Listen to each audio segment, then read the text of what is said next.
Hi guys, I'm back again today with another video, and today we're checking out why do UK supermarkets have clock towers? Well, I didn't even know this was a thing until today. So we're gonna find out why, and do they still have them even in like new supermarkets, or is it like the old buildings? All my questions hopefully gets answered. So before we do start, don't forget to subscribe, click the bell button, and let's find out. So many supermarkets in the UK have one of these, but have you ever actually looked at one of them? Like, have you I noticed haven't that most of them don't actually show the real noticed. time? Oh. A clock tower on a supermarket, if Oh, you think about it, it doesn't make any sense. I mean, this isn't a it town makes square, it's a car sense. park. And it's clearly not serving any functional purpose because it's not even set right. So, why do so many Oh, supermarkets built in the true. 80s and 90s have one of these? And is it just a coincidence that that's also the time the supermarkets basically took over our country?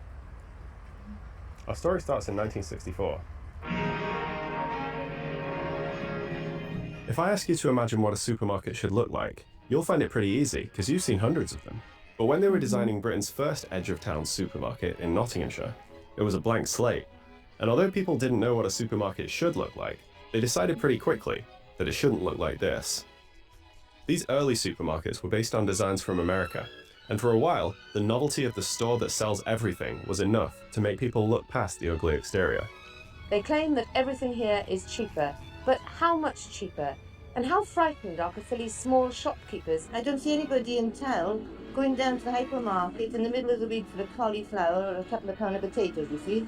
Unfortunately, that's exactly what was starting to happen. Once the stores were built, people seemed to flock to them, but as the 1970s rolled around, Hmm. it was getting harder and harder to get them built in the first place. People didn't like the way they looked.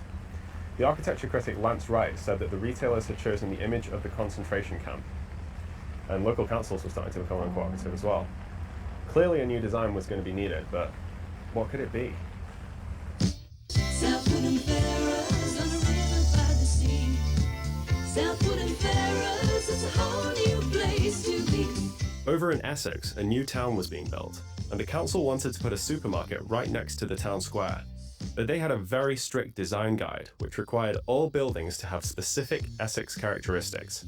And so Asda came up with an Hmm. idea. 15 miles away, in a town called Coggeshall, there is a 14th century barn and a Victorian clock tower. I haven't found solid proof that this is where they got the idea, but these two buildings are suspiciously similar to their final design. Oh. This was the first supermarket that looked like this, and now the clock tower makes sense. It's next to a town square, so it fits in perfectly. It still wasn't working when I went there, but still, Asda was onto something here. Turns out if you want to design a supermarket that fits into a local area, you've got to go out, do your research, find some local references, build something that really fits. So is that what they did? Um, a Oh, design that was okay. tailor-made for one community became a template that was pasted across the nation. The original reason for the clock tower was forgotten, and the design became known as the Essex Barn style. By 1979, Asda was using the Southwood and Ferris store to try and cast off the image of the ugly supermarket. If you're of the opinion that a superstore means an eyesore, we hope the evidence from Southwood and Ferris will make you think twice. By the mid-90s, supermarkets had taken over retail.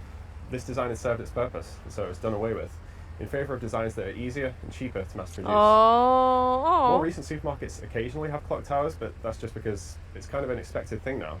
Supermarkets sometimes have clock towers, and sometimes, if you're really lucky, they might even show the correct time, and it might not rain.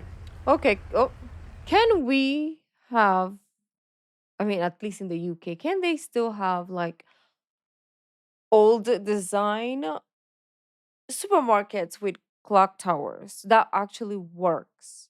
Because you're keeping the culture in this modern days wherein everything is just like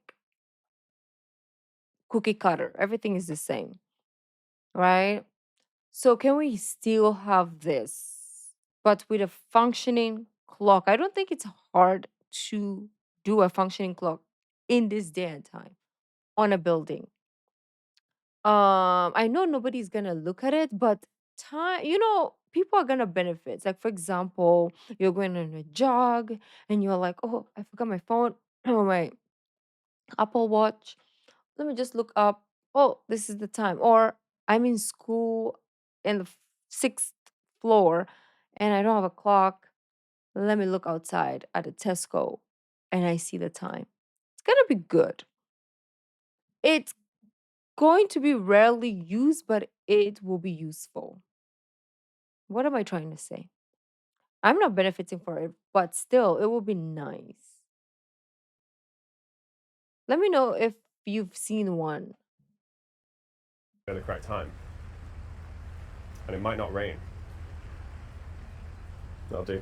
Southwood and Ferrous on a That's river by it. the sea. Southwood and Ferrous, it's a whole new place to be. Out in the country, we're really on the move. Is this still So open? bring your This. family to Southwood and Ferrous. Wow. Okay. Let me know if the first clock tower supermarket is still being used as a supermarket or is it still up? And if you've seen one, are they a lot in the UK? Or can you see the changes of less and less supermarkets with clock towers? Let me know down in the comments if you know. And thank you guys for joining. I'll see you in the next video. Bye.